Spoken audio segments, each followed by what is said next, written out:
Nagpahinga munang mga to mula sa malayong biyahe. Pero si Catalina at Isaac umalis sa mga to dahil pumunta sila sa school ni Samuel para makibalita sa graduation na magaganap. Dahil malaki at kilalang school, ang pinag-enrollan ni Catalina sa anak sa isang magarbong place ang paggaganapan ng graduation. Meron pa silang binayaran ng mga fees for Samuel's graduation. Pero ikinagulat ng mga staff nang makita na kasama ni Catalina si Isaac. Noong napanahon na nag-boom ang interview ni Catalina about sa isa pang nawawalang anak nito, mas nakilala si Samuel sa ibang bansa. Ngayon nakasama nito si Isaac sa office ng mga to doon na magsisimulang kumalat ang tungkol sa presensya nila. Nagsimula na rin kasing umusbong ang pangalan ni Catalina sa negosyo. Sa daming gustong kumuha siya ng unit sa kanyang kumpanya. Habang si Isaac isang milyonaryo na hindi basta-bastang malalapitan at makakausap. Nang pabalik niya sila sa bahay, tuwang-tuwa si Catalina na nakatingin sa toga ng anak. Nakuha na kasi nila ang mga included sa graduation ni Samuel, lalo na sa isang araw nito. Parang mas excited ka pa kaysa kay Samuel ha? Natatawang tanong ni Isaac habang nagmamaneho. Siyempre, hindi ka ba natutuwa nag-graduate ng anak mo? Reklamong sabi ng babae sa kanya. Siyempre natutuwa ako, ano ka ba? Pero sa nakikita kong reaksyon mas natutuwa ka. Tumango si Catalina nang marinig ang sinabing yun ni Isaac. Iba sa pakiramdam, Isaac. Nakita ko't nasubaybayan ang paglaki ng kambal. Simula nang isilang ko sila nang matuto maglakad hanggang sa magkaisip silang pareho. Nagkahiwalay man ng matagal ang kambal pero tignan mo. Sila pa rin ang magkasama. Nasabi nga sa akin ni Samantha na gusto niya din daw na mag-take ng exam for advanced learner. Natahimik naman si Isaac sa mahabang kwento ni Catalina. Hindi niya maiwasan na malungkot doon. Siyempre, ilang taong siyang hindi kapiling ang mga anak ni hindi nga niya alam na ito palang tunay niyang anak. Kaya wala siya sa tabi ng mga to nang matuto silang maglakad, magbasa o hindi kaya naipinanganak ni Catalinang kambal. Alam niya kung gaano kahirap na magsilang ng dalawang angel sa buhay nila. Kaya malaki ang pasasalamat niya kay Jen at hindi nito iniwan at pinabayaan ng mga to. Isama mo pa na nalaman niyang si Jen ang tumutustos sa kanila nung panahong walang trabaho si Catalina. Pareho sila ng dalaga na hindi makakalimot sa mga taong tumulong sa kanila, lalo na sa kanilang anak. Samantalang si Catalina napansin na hindi na nagsalita pa si Isaac matapos niyang magkwento doon. Naalala niya kung ano ang kanyang sinabi. Siguradong iniisip nito na wala siya nung panahon na kailangan nila to, lalo na habang lumalaki ang kambal. Sorry Isaac, hindi ko naisip ang mga nasasabi ko. No, it's okay. Agad na sabi ng lalaki at saglit na tignan ng katabi. Pero hindi niya pwedeng gawing ialis ang mata sa kalsada, lalo na't doble na ang pag-iingat nila dahil sa aksidenteng nangyari kila Jen noon. Sa halip hinawakan na lamang ni Isaac ang kamay ni Catalina at ngumiti dito.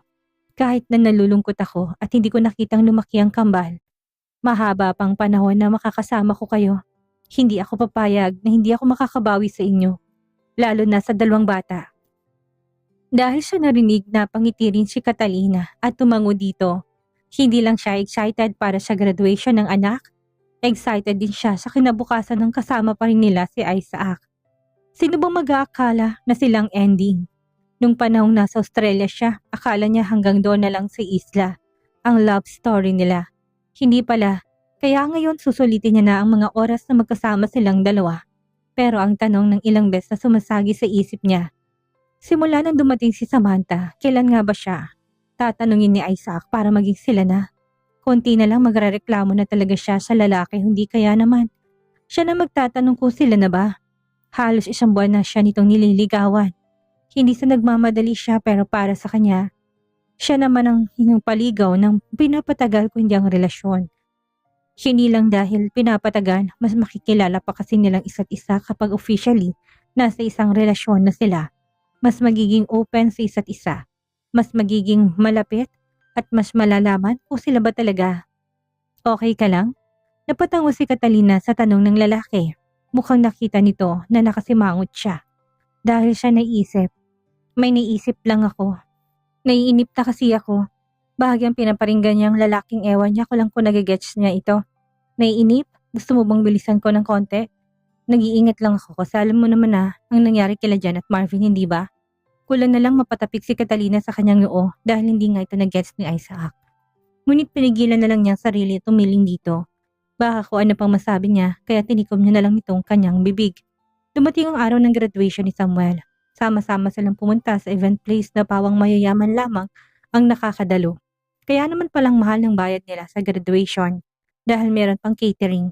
Pero ang totoo, kaya lang nagkaroon ng catering dahil sa pasensya ni Isaac. Nang malaman na dadalo ito, lahat ng shareholders ng school na pinasukan ni Samuel naging active at nagsabi na dadalo sila. Kaya hindi lang si Isaac ang mayamang naroon. Nagmistula tuloy na business meeting ang graduation ng kanilang mga anak. Nasa 150 lang naman ang batch ni Samuel nag-graduate. Kaya hindi sila ganun kadami, hindi tulad ng ibang schools. Hindi lang yon, meron ding mga press con. Ang umattend para makuhanan ng litratong mga to. Nabahala nga si Catalina sa nakitang mga press. Wala sanang problema sa kanya pero inaalala niya mga bata. Pero nang makita ng mga to na kumakaway pa sa camera, napangiwi na lang siya. Naalala niya ng anak na mayayaman nga palang mga kabatch ng anak kaya sanay sila sa atensyon. Anak, magiging okay ka lang ba doon? Tanong ni Catalina kay Samuel. Nakasuot to ng suit sa ilalim ng kanyang toga. Ang kanyang buhok ay naka-brush up katulad ng buhok ng kanyang ama na nakasuit din. Yes, mommy, don't worry. Nasa gitna naman po ako dahil doon napangiti si Catalina at tinayos na lamang ang sombrero nito. Congrats anak, valedictorian ka. Kaya naman pala nakita kita kahapon na nagsasalitang mag-isa. Natatawang sabi ni Isaac nang malalang nangyari kahapon. I told you daddy, I was practicing for something. I can't tell you yet.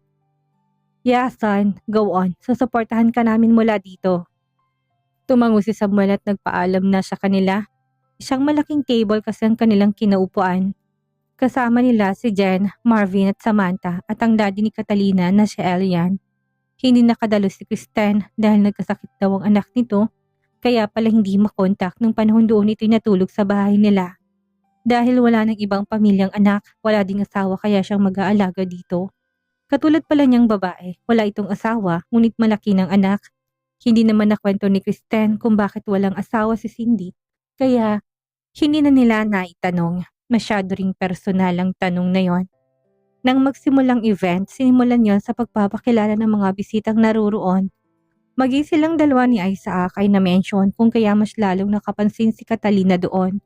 Hanggang sa ma-realize niya na kaya naman pala ganon kagandang graduation na yon dahil sa lalaki. Natawa na lamang siya at nagtanong pa si Isaac. Pero hindi siya sumagot, maging si Marvin at Jen na halata yun. Kung kaya nakitawa ito kay Catalina habang si Isaac nagtataka kung bakit tumatawa ang mga to hanggang sa dumating ang time para umakyat na sa stage ang mga bata. Tumayo na si Isaac at nag-offer ng handa kay Catalina para tulungan itong tumayo. Napangiti ng malaki si Catalina doon at hindi maiwasang kiligin sa pagiging gentleman ng lalaki.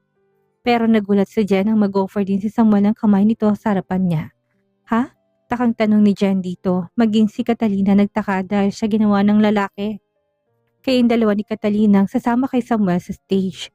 Pinag-isipan ko yon dahil kayong dalawang nagpalaki sa kambal. Nagulat si Jen sa sinabi ni Isaac at naiiyak na tinanggap ang kamay ni Isaac. Pagkatapos tumayo, thank you Isaac, sabi ni Jen dito. No, thank you for taking care of them. Hindi na sana dyan na gagawin niya ni Isaac. Kaya habang naglalakad sila papunta sa may stage ni Catalina, hindi nito maiwasan na maiyak. Huy, masisirang makeup mo. Paalala ni Catalina dito. Hindi ko mapigilan Catalina, na-touch ako sa sinabi ni Isaac sa akin. Napangiti si Catalina at pinahid ang luha nito sa pisngi ng babae. Dahil doon napatingin si Jen sa kanya't nakita niya rin ang naiiyak na si Catalina. Pinipigilan lang nito. Ikaw ang unang naging ama ng kambal, Jen. Hindi kami magsasawa ni Isaac na magpasalamat sa'yo. Kaya kahit na anong mangyari, nandito lang kaming pamilya para sa'yo. Niyakap ni Jen ang kaibigan dahil doon at maya-maya pa nagsimula ng magtawag sa section nila Samuel. Nasa pinakang star section kasi ang anak ni Catalina. At dahil Ortega ang apelyido nito, medyo nasaunahan siya ng listahan. Tumayo na rin si Samuel at nasa tabi ng kanyang ina at ni Jen. Tita Jen, Tama ako, ikaw ang pasasamahin sa akin ni Daddy. Ngumiting malaki na sabi ng bata. Nagulat nga ako eh. You deserve it, tita. Alam naming pareho ni Samantha na ikaw ang una naming ama. Naku, kayo talaga. Syempre, paborito ko kayo eh. Pinisil ni Jan ang pisngi ni Samuel na ikinereklamo nito. Matapos yun, tahimik na silang nagabang sa pagtawag sa pangalan ni Samuel. Ortega Samuel. Nang marinig nila yon, ay umakyat niya sila sa stage. Habang nakikipagkamay sila sa mga naroon, ang dami-dami sinasabi ng awards ni Samuel. Pinaka-big achievement niya na sa batang edad na 7, nagawa niya makagraduate ng grade school. Nagpalakpakan ng lahat matapos sabihin niya ng valedictorian. Maging ang mga kabatch niya napatayo habang pumapalakpak. Ang totoo, wala mang sinabi ng kaibigan ni Samuel sa ina. Kapag hindi ito nakatingin sa school days, lahat ng kabatch nila ay madaling malapitan ng bata. Hindi man ito palaimik pero once nakausapin o batiin mo si Samuel, babatiin ka niya pabalik. Hindi man siya ngumingiti pero ramdam at kita nilang meron itong pakialam sa paligid. Kaya nga nagulat si Catalina sa pag-cheer sa kanya ng mga students sa ibaba ng stage. Ang dami niyang gustong itanong sa anak ngunit hindi niya magawa. Dahil isinusuot nila ni Jan sa ulo ng anak ang maraming medals. Maya-may natapos na rin sila at bumaba na sa stage. Wow, hindi ko alam na sikat ka pala, Samuel. Narinig ko nga sigaw nila sa iyo sabi ni Catalina. Wala ka daw friends? Oo nga, tinatanong ko siya pero umiiling siya sa akin. Depende na sabi ni Catalina sa sarili. Umiiling lang ako, mommy, pero I never said no one. Malokong ngiti ni Samuel si ina, habang si Catalina ay napasimangot na lamang. Bumalik na sila sa kanya-kanyang upuan dahil meron pang ibang section na hindi pa tapos makakyat sa stage. Mommy, sikat pala si kuya dito. Manghang sabi ni Samantha nang makabalik sila. Oo nga anak, nagulat din ako. Hindi mga kwento ko sa'yo nang nawala ka, tahimik na si kuya mo at hindi palang ngiti. Hindi pa rin makapaniwalang sabi ni Catalina. Mukhang alam ko kung saan nagmana si Samuel. Biglang sabi ni Marvin kaya napatingin sila dito. Kanino? Sabay-sabay na tanong nila. Di sa'yo Catalina, alangan naman kaya isa, masungit pa yan sa pangsungit. Hindi sinabi niya ni Marvin na katanggap siya ng bato kay Isaac, na ikinireklamo nito. Aray naman Isaac, joke lang eh. Joke kung mukha mo dyan, natawa na lamang sila dahil sa nangyari. At maya-may tinawag na si Samuel sa harapan para mag-speech.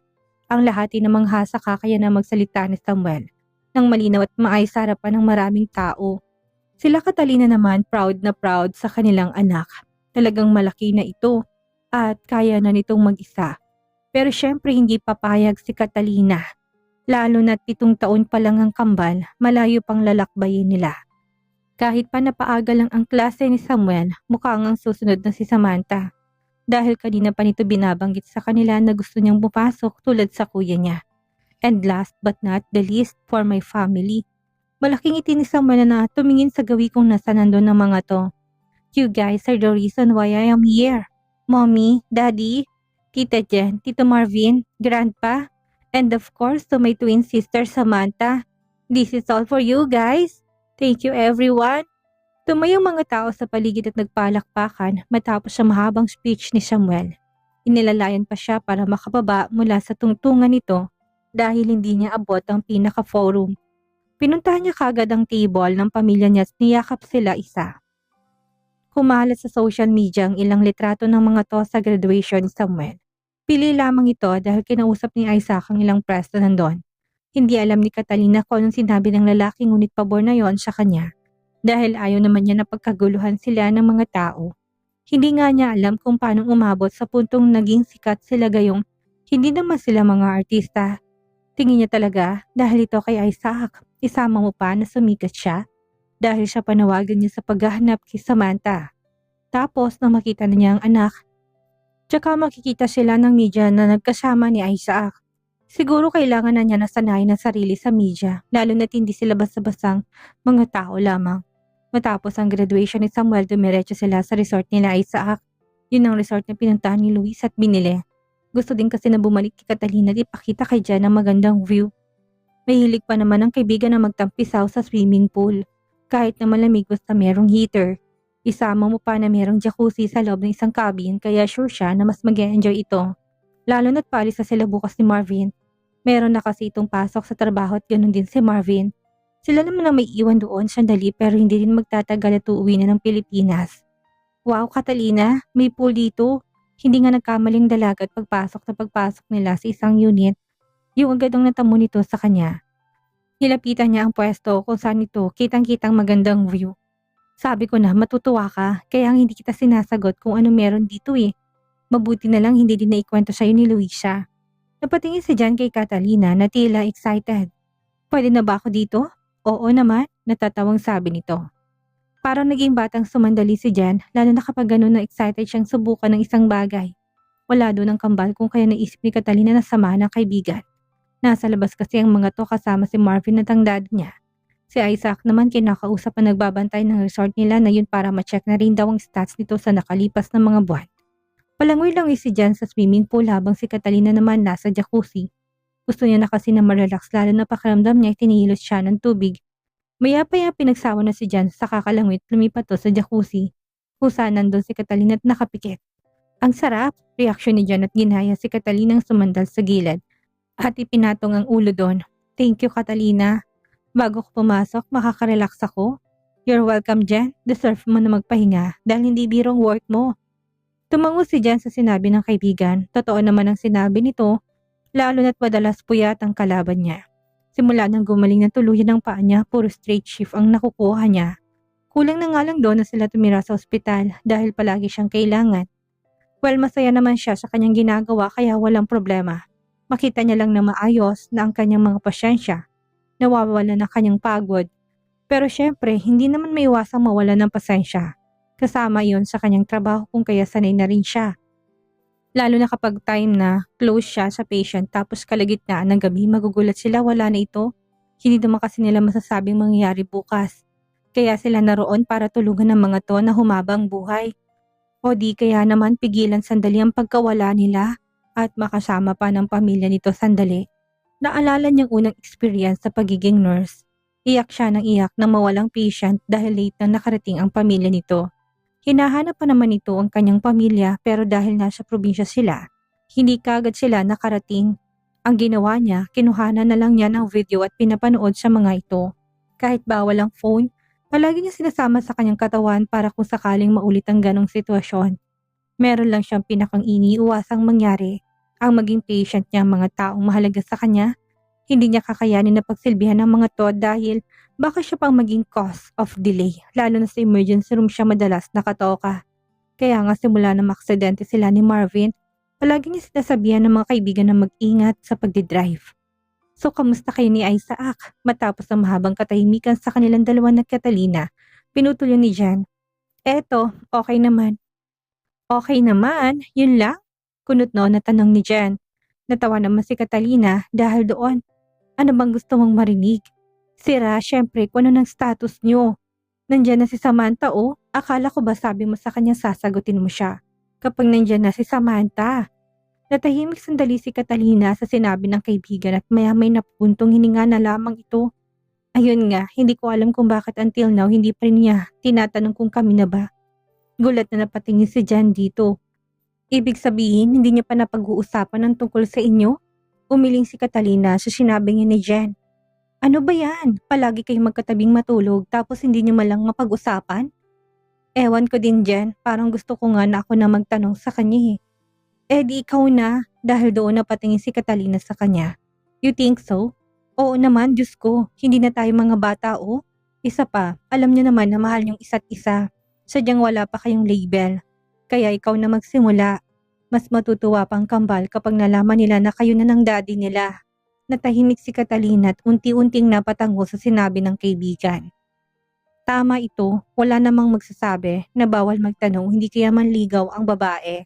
Sadyang naging standard lang iyon dahil sa Filipino culture. Sa ibang bansa nga babae nang naniligaw tapos nakakita naman niyang magkarelasyon na tumatagal. Tama ka Jen, mamaya kaya tanungin ko siya. Yes, mas maaga mas maganda. Agad na sagot ng kaibigan. Teka, may tanong nga kita. May nangyari na ba sa inyo ni Isaac? Dahil sa tanong ni Jen, kaagad na namula si Catalina. Ano ba namang klaseng tanong yan?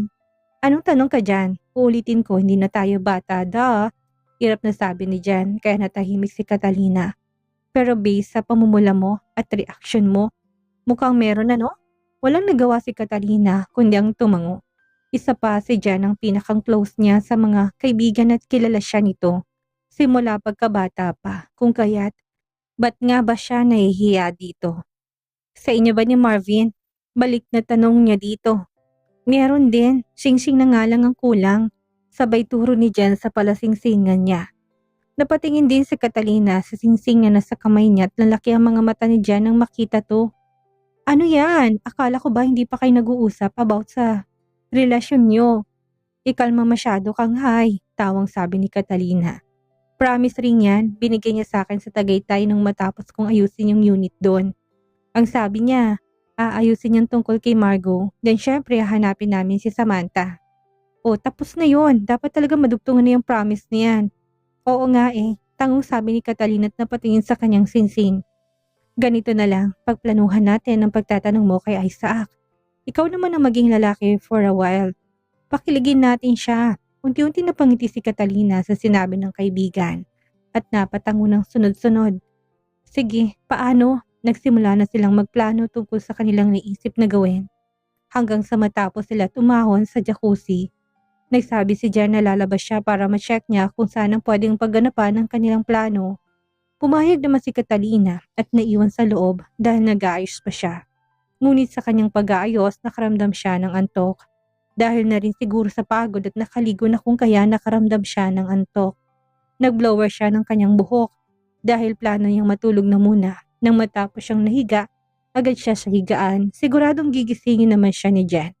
Kapag bumalik ito sa loob kaya hinayaan na muna niya sarili na matulog. Sa kabilang banda naman ng totoo, hindi talaga makikipag-usap si Isaac sa mga tauhan nila doon. Bago pa sila pumunta doon, syempre nakausap niya ng mga to. Isa pa, regular ang checking niya sa lahat ng business nila. Kaya alam niyang update doon araw-araw, pero meron talaga siyang ibang balak kaya siya nagsabi kay sa Catalina na gano'n. Balak niyang tanungin ng babae kung magiging girlfriend na ba niya ito pagkatapos na magpo-propose siya dito.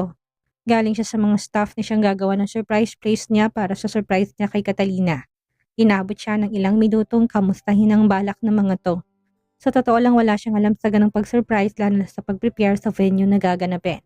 Pero para kay Catalina gagawin niya ang paraan. Kausap niya yung receptionist sa kanilang resort doon at nagpatulong siya sa pag-arrange ng place.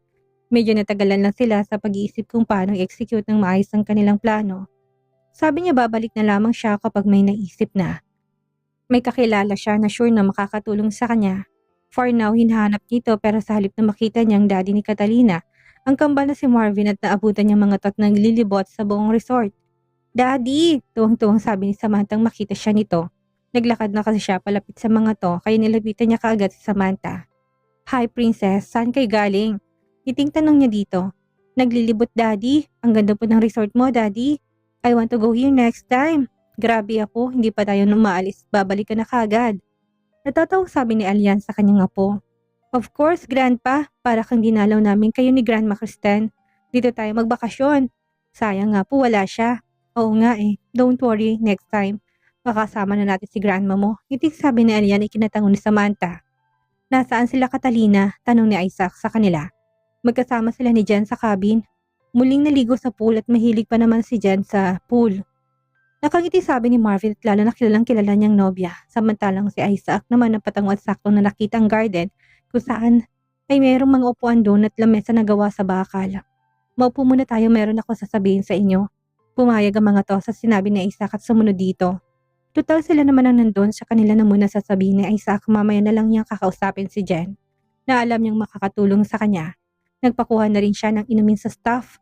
Sa daddy ni Catalina kape, ang pinili nito sa kambal naman juice, kila Marvin at Isaac naman tubig lang. Ano sasabihin mo iho? Tanong ni Alian habang umiinom ng kape. Uminom na muna si Isaac ng tubig bago tuluyang nagsalita. Nung isang gabi pa niya ito pinagpaplanuhan kung paano siya magpapaalam sa daddy ni Catalina, kung paano siya magsasurprise o kung paano niya sasabihin sa dalaga kapag nandun ka na talaga sa sitwasyon hindi mo maiwasan na kabahan ng sobra. I will go straight to the point dito. I want to ask for the permission to marry your daughter. Nasami si Marvin sa pag-inom niya ng tubig habang ang kambal nagulat. Hanggang sa tumili si Samantha dahil siya narinig. Finally, Daddy and Mommy will get married na. Congrats Daddy. I thought naduduwag ka na kaya hindi mo binabanggit yan kay Mommy